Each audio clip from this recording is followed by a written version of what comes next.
Svu svoju motivku Milivoje R. Jovanović našao je duboko u zavičaju, u njegovoj istoriji, u njegovim seljacima i grobljima, u njegovom svetom romanu i zavetu majke, u Badnjoj večeri i Svetom Savi, u zavetu ćirilici i Ribarskoj banji, gde se šetaju kraljevi, kneževi, pesnici, slikari i pevači. Svoju motivku našao je na svom čarobnom bregu rodne Rosice, u nežnosti i mekoti izgubljenog toplog doma, tamo gde nema nje, voljene, gde pustoš zlog vetra odnosi još toplog ognjišta. Đura Jakšić je rekao da je slika kao namalana pesma. Koliko stihova, toliko boja na platnu. Uživajte u večerašnjoj večeri, jer svaka ova pesma je jedna slika. Još jedan aplauz za moje goste. Hvala. Pre nego što moji kritičari kažu nešto o ovoj knjizi, hoću da ovo veče otvorim pesmom Grupni portret. Misli se više ne sreću, grla zalivena mukom, ne verujemo u sreću, odgurujemo se očima ko rukom. U detinjstvu u jednoj, sad za više kolona, koračaju nekdašnja deca, svemu sklona. Utihnula čobanska zvona, u ozebloj svetlosti meseca još nas zavičajno prate, uzrasli do neznanja, trgujemo očevom njivom, sećanja se krate. Pod senkom tuđih trešanja padam posečen slatkim sečivom. Bata Đidić. Dobro večer, divni skupe. Kako ste lepo došli na ovo književno večer dragog profesora Milivoja R. Jovanovića. Ja sam siguran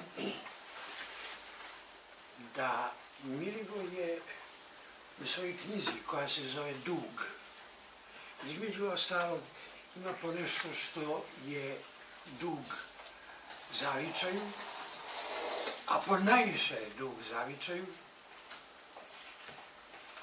ali ako su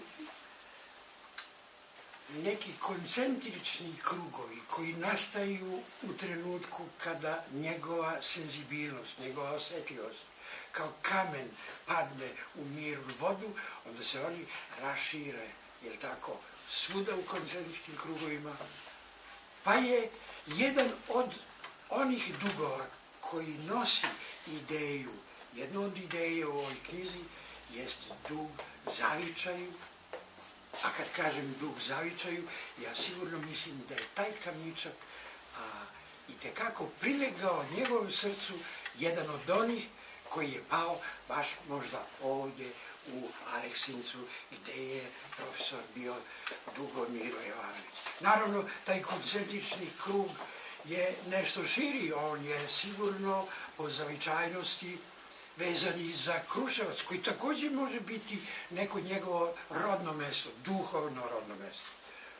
Za Niš, koji također može biti također duhovno rodno mesto.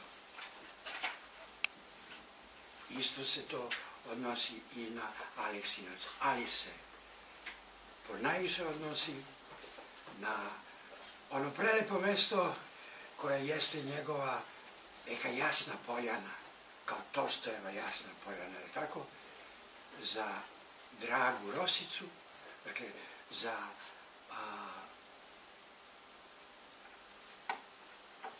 pitomno mesto podno Jastrebca uz Ribarsku banju, gdje je zapravo ponajviše otkucavalo njegovo srce. A kako je otkucavalo to njegovo srce i kako se ono oduživalo u zbirci koja nosi ime Dug? Zašto se zbirka zove Dug? Kome se to Milivoje Jovanović odužuje. Ja moram reći da je zapravo ovo, znate,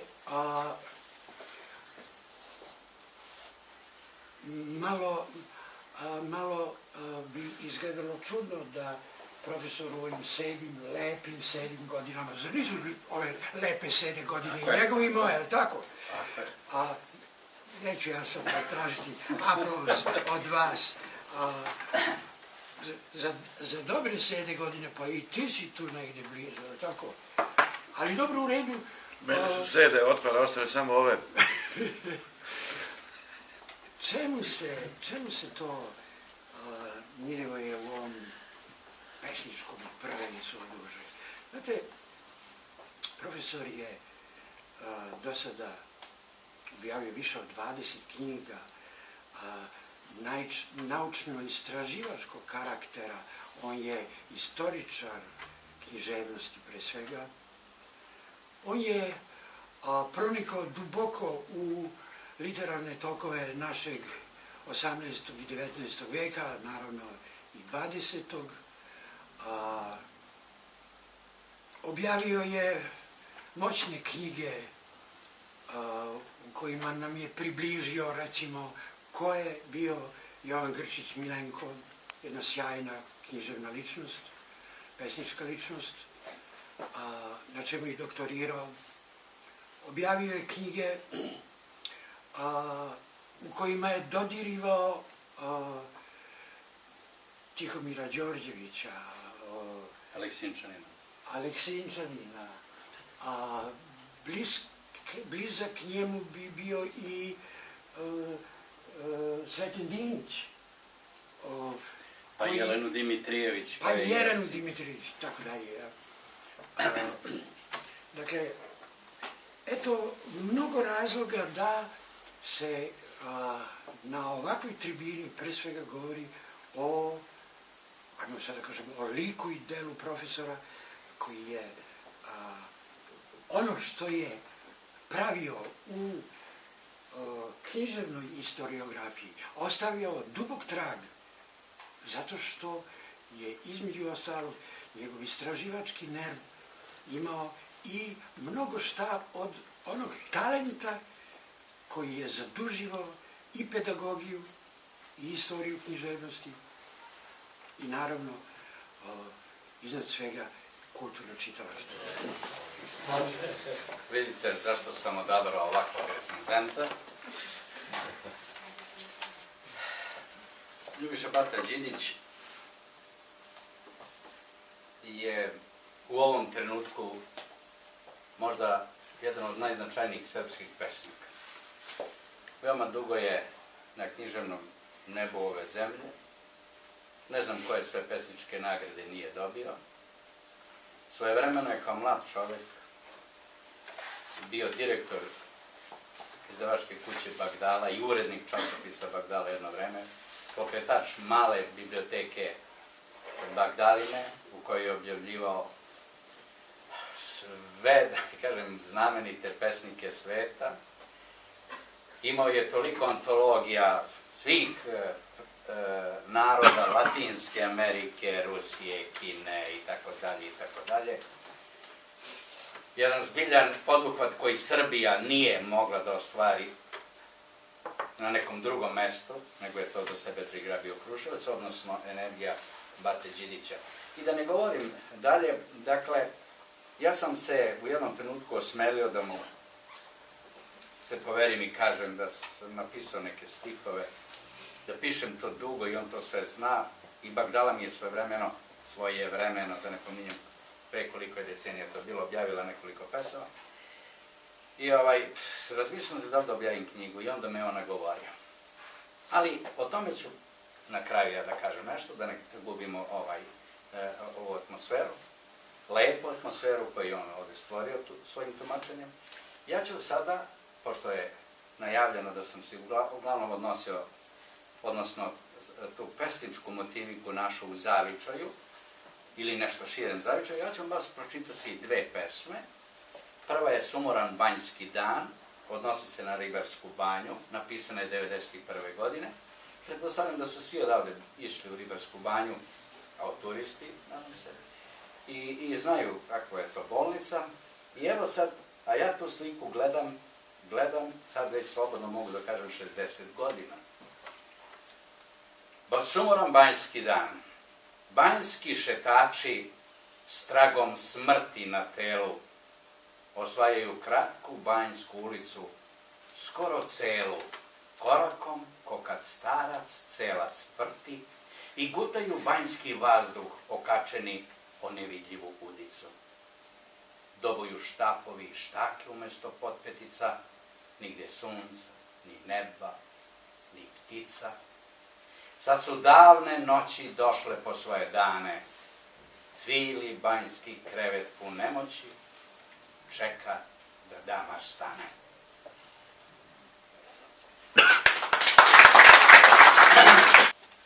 U sećanju. Sve više živim od pamćenja krhkog i sebičnog. Pritiska breme svakolikih dana i tone u dnevni talog priča nedotkana. Korak mi preseče često osmeh davnog znanca, nekoliko ispranih reči i put u samoću bez katanca. Uzrasla staza do vratnica kroz koje smo provlačili drugarstvo. Neverni, daleki, satrveni, molimo Joško pijana skitnica, svevišnje carstvo. A i ja ću morati nešto da, kao, se osvrnem kao knjižni kritičar, ali pošto i u Bati i u meni čuči pesnik, pa kad sam slušao ove pesme, možda će to, ovako bi pjesnik započeo. Ova je knjiga orošena rosom iz rosice, na svaki stih je pala kap jutarnjeg bisera. To je bio pesnik, a sad će književni kritičar. Da li je naučnik, univerzitetski profesor potisnuo umjetnika ili umjetnik naučnika? Kako se uopšte vodila ta unutrašnja borba između dva moćna stvaračka bića? Kad se u mladom čovjeku pobiju dvije sile, srce i razum, ko prevlada? Kom se carstvu prepustiti? Da li mi uopšte o tome odlučujemo ili možda gospodin slučaj sredina u kojoj živimo ili nam to nalaže situacija u kojoj se u tom trenutku nalazimo? Mlad jedan profesor, na primjer, svjesno ili nesvjesno, nekako je uspio da priguši razbarušenog poetu u sebi i opredijelio se za racionalnije polje djelovanja. Pjesnik se ipak povukao pred neumoljivom i oštrom logikom naučnog čina i zaćutao. Da li zauvijek? U tom istom mladom čovjeku željnog izazova i uspjeha odvijela se još jedna bitka, možda i teža od one gore spomenute. Otkidanje od zavičaja koje obavezno prati mladog čovjeka koji želi nešto više od komada proje, najteže je cijepanje duše, mada mi tada toga nismo svjesni, ali tom prilikom najviše strada najsrtiviji ljudski organ, srce. Da li je u tom trenutku seoski momčić mogao islutiti da će vremenom pomalo umorni urbani veteran sa sjetom i velikom dozom tuge i razočarenja prizivati staze djetinjstva i idilično pastoralne prostore napuštenog zavičaja? Mladalački zanos je potisnuo takvu mogućnost, ali vrijeme je brzo proticalo i zavičaj se mijenjao jer nije imao vremena da čeka da mu se vrate bosonogi dječaci. Da li su slike zavičaja izblijedile pred naletom uzbudljivih i još neispitanih tajni? Sasvim sigurno da nisu, ali su pomalo bile u ćošku. Najbolji dio odlazaka je zapravo vraćanje. Tako svako od nas negdje u zrelom dobu shvati čuveni romantičarski krug ili prsten. Što je više odlazaka, a manje povrataka, krug je širi. A što je manje odlazaka, a više ostajanja, manji je i krug, uži je prsten. Šta je to ostao dužan naučnik homo poetikusu? Ili kojim je dugom opteretio dušu urbanog genija? Zbirci pjesama pod naslovom Dug Milivoja R. Jovanovića sasvim bi lijepo pristojao i naslov Zov. Nikad do kraja otuđenog zavičaja pisac ove zbirke Jesenjinovski oživljava predjele prosute bulkama, svicima, bojama. Zavičaj sada postaje otmjeno mjesto. Čak i sjećanje na težak poslijeratni život i gladovanje postaje nekako milo i lijepo. Sjetan pogled na požutjele porodične fotografije izaziva dubok uzdah i tugu za prohuilim vremenima u kojima je sve bilo moguće. Ova refleksija o prolaznosti života povlači razmišljanje u napuštenim seoskim ognjištima, o bijeloj kugi, o opustilom zavičaju. Već na sljedećim stranicama Milivoje R. Jovanović stišava usplahirano srce sjećajući se idiličnih blagdana, ljekovitog mira i tišine u manastirima. Zavičajnu rosicu pisac uziže do razmjera jasne poljane i sve to u objašnjivom zanosu. Cjelokupna zbirka Milivoja R. Jovanovića je u ritmu prošlo sadašnje. Pisac je rastao i razvijao se u većem dijelu 20. vijeka, gdje se pominju teške poratne godine, 68. bombardovanje, težak život seljaka, uz nadahnutu konstataciju da sloboda jaše na seljačkoj grbači. Kao i vrijeme kada se morala tajiti vjera pravoslavna, zaboravljena barka vere nasukala se na stid. Piše pjesnik ne bez gorčine o zatjeranju ćirilice u Hrvatskoj, paljenje ćiriličnih izdanja u Splitu. Ali su ga znatiželja uvijek nemili intelekt tjerali da se osvrne iza sebe, u dublju prošlost, u sjaj antičkih vremena, u srpsko-turski rat i sjećanje na Rajevskoga, koga je Tolstoj grandiozno predstavio kao Vronskog, na posjetu kralja Petra I. Ribarskoj banji, pa mu se sve čini da je prošlost bila slavnija od vremena kojemu je sudbinom i rođenjem dodijeljeno. U tematski višeslojevitu zbirku pjesama Dug ušetala se i ljubav.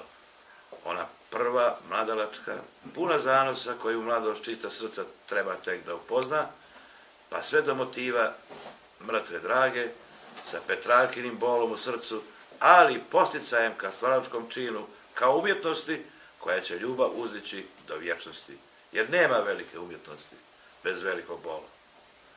Treba obratiti pažnju i na dnevničke pjesme koje zauzimaju vidno mjesto u zbirci. To su susreti sa savremenicima, Đorđe Marjanović, posjeta Trnovu, mjestu u kojem se Sveti Savo oprostio od ovozemaljskog i uzvisio se ka nebeskom carstvu.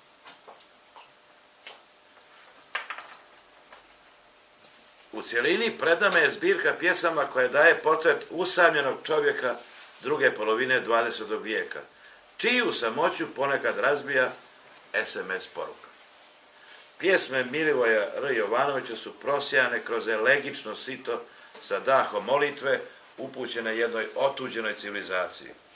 Ako je u antičkoj Grčkoj u središtu svih interesovanja, a ponajviše umjetnosti, bio čovjek, u srednjem vijeku Bog, u današnje vrijeme u središtu svih stvari nije ni čovjek ni Bog, već novac, koji postaje gospodar u svim segmentima života, pa i umjetnosti, što će veoma eklekantno prikazati u ovim stihovima dr. profesor Milivoje R. Jovanović.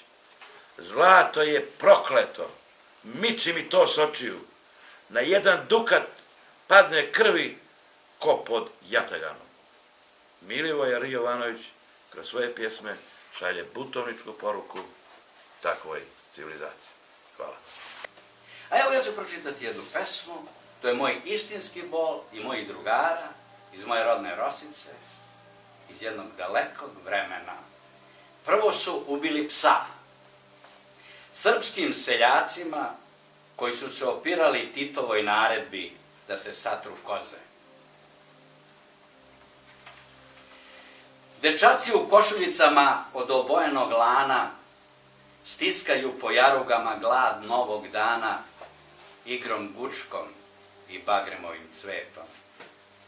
Dečaci sa ostarelim pogledom pete slobodne godine bruse nožiće pogrnuti strahom, da spiralu spreme, da gorku koru ljube i plaču dahom.